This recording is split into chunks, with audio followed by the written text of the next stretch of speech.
বাড়িতে ননদ এসেই আমার নামে নালিশ করে দিয়েছে শাশুড়ি মায়ের কাছে। আমারই এক মামা শ্বশুরের মেয়ে, নতুন নতুন বিয়ে হয়েছে, অষ্টমঙ্গলা এসেই বাড়ি বদল করতে এসেছে আমাদের বাড়ি, কিন্তু সেও করেছে আমাদের সাথে ভীষণই অন্যায়।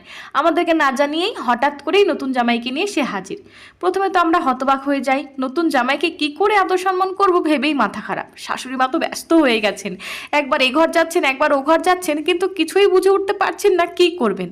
ও মা, ব্যস্ত হয়েও না, ফ্রিজ থেকে চিকেনটা বের করো তো। মা বলে, নতুন জামাই প্রথমবারের জন্য এসেছে, চিকেন দিয়ে কি আর খেতে দেওয়া যায়? তুমি অত টেনশন করো না, এমন রান্না করবো তো তোমার জামাই টেরই পাবে না চিকেন দিয়ে ভাত খাচ্ছে নাকি মাটন দিয়ে। আর যা গাছপাতা রান্না করার মানে শাকসবজি, তুমি সাইডে করে নাও।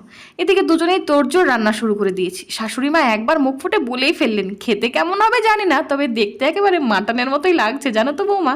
খেতে বসেই ননদ তো ভীষণ রেগে চিৎকার, ও পিসি, তোমার বৌমা কি জানে না আমি ছোট থেকেই মাটন খাই না? ননদের নালিশ শুনে সবার সে কি হাসি।